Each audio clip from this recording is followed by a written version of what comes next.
Fala galera, e aí, beleza? Aqui quem fala é o Vinícius e hoje a gente vai falar sobre o tema dilatação dos líquidos, que envolve o que é uma dilatação real e uma dilatação aparente. Então, bora lá!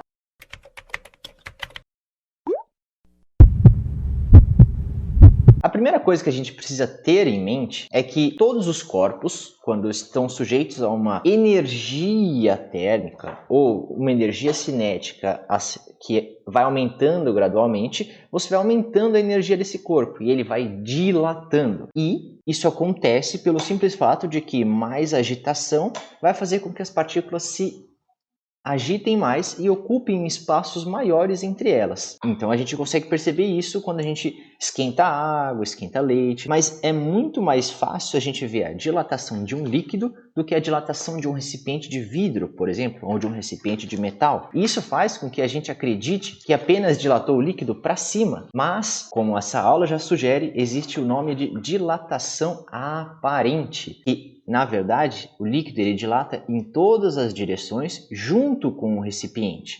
Se vocês compararem aqui, claro que é uma mera ilustração, mas é uma demonstração mais clara do que realmente acontece, você consegue perceber que o líquido e o frasco, que o frasco é o que está em azul que estava antes, dilatou junto. Eles dilatam juntos, não em proporções iguais, mas dilatam juntos. E aí, para a gente começar a estudar isso, depois que vocês já entenderam que eles dilatam, a primeira coisa que vocês precisam saber é a fórmula de calcular essa variação desse volume, que ela é dada do seguinte jeito, que é a variação do volume é igual ao volume inicial vezes 3 vezes o coeficiente de dilatação linear vezes a variação da temperatura a qual esses dois corpos estão sujeitos. Porém, em grande parte dos exercícios, esse 3α aqui, ou o alfa, que é o coeficiente de dilatação linear, ele é dado, mas você vai usar também o coeficiente de dilatação volumétrica, que é o gama. E aí você pode intercalar entre eles. Você pode usar V0 gama vezes delta θ. Toda vez que você aprende uma fórmula nova em física, você precisa saber o quê? As unidades de medida.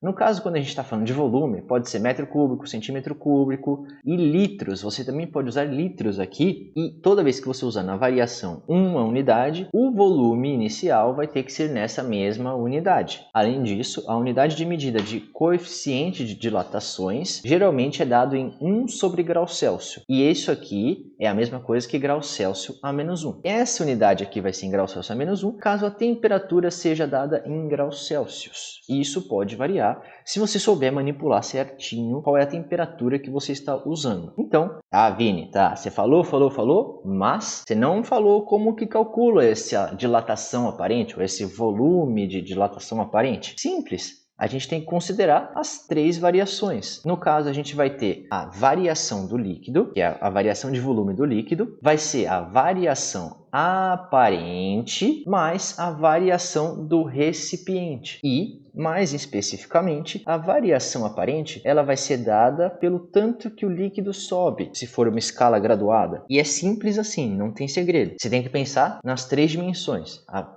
variação de volume total do líquido ela vai ser dada pela variação do volume do recipiente, ou seja, o quanto que o recipiente aumentou o seu volume, e a variação de quanto o líquido subiu. Então, se você pensar desse jeito e substituir os valores com aquela fórmula que a gente viu agora há pouco, você consegue chegar no valor que você quiser. Agora, existem alguns casos do vestibular que é um caso particular em que o volume do recipiente ele é exatamente o mesmo do volume do líquido. Isso vai fazer com que a gente consiga manipular essa equação para chegar em valores que a gente vai poder usar direto, sem precisar ficar pensando em tudo. Mesmo que é importante vocês pensarem certinho nessas coisas. Então, a gente vai simplesmente substituir aqueles valores que a gente tinha antes, depois de fazer uma leve manipulação com essa equação aqui de cima. No caso, o que eu fiz foi passar esse recipiente, essa variação de volume do recipiente que está positiva desse lado, para o outro lado, junto com a variação do líquido, e aí ele vai ficar de forma negativa, por isso que está negativo aqui. E aí agora eu vou fazer aquela substituição desse lado da equação para chegar em alguma equação que calcule a variação do volume aparente, ou o volume que vaza, ou o volume que transborda do frasco. E aí, substituindo, a gente vai ter essa outra equação, que no caso a gente tem a variação do volume, ela vai ser o volume inicial do frasco vezes o coeficiente de dilatação volumétrica do líquido vezes a variação de volume a que esse líquido está submetido. Aqui a gente tem o volume inicial do frasco ou do líquido, porque eles são iguais, vezes o coeficiente de dilatação volumétrica do recipiente, vezes a variação do volume a qual esse recipiente está submetido. Mas se a gente parar para analisar, tanto o volume inicial do líquido quanto o volume inicial do recipiente são iguais, porque eles estão num caso particular. E se o volume do recipiente e o volume do recipiente e o volume do líquido são iguais, eu posso colocar ele em evidência. Mas existe um outro termo que também é importante a gente lembrar que está igual, que é a variação da temperatura. A variação da temperatura ela é a mesma para os dois casos. E se é a mesma, eu também posso colocar ela em evidência.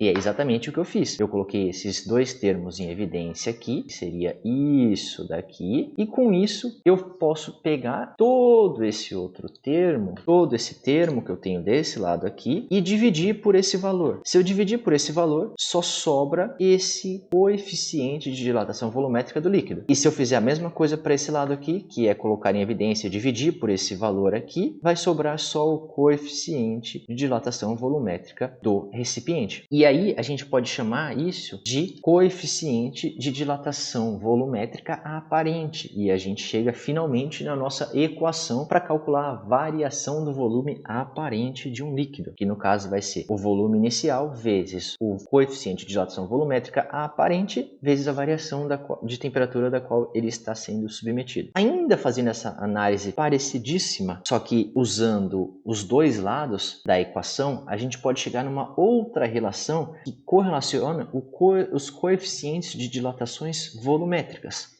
No caso, se a gente pensar que o volume é igual e a variação de temperatura é igual, a gente pode dividir os dois lados da equação pelo volume inicial e pela temperatura, pela variação de temperatura. E aí a gente vai chegar na seguinte relação, que é o coeficiente de dilatação aparente é igual ao coeficiente de dilatação volumétrica do líquido menos o coeficiente de dilatação volumétrica do recipiente. Então, os pontos importantes que vocês precisam levar dessa aula são o seguinte: toda vez que a gente tem uma dilatação de um líquido, é importantíssimo a gente levar em consideração que tanto ele dilata quanto o recipiente. E a partir do momento que o recipiente dilata, você vai ter uma dilatação aparente que fica fácil de ser observada e é o que transborda do líquido quando você tem volumes iguais. Agora, uma outra equação que é fácil de se manter é para calcular o volume aparente que vai vazar desse líquido, que vai vazar desse frasco. É quando a gente usa esta outra fórmula aqui. E caso o exercício peça a correlação ou que você precise achar a correlação entre os coeficientes de dilatação volumétrica, a gente basta usar esta fórmula aqui. Então, essa foi a dica de hoje. Se você gostou e eu te ajudei, curte o vídeo e compartilha com seus amigos. A gente se vê na próxima. Eu acho. Um beijo, um queijo. Tchau!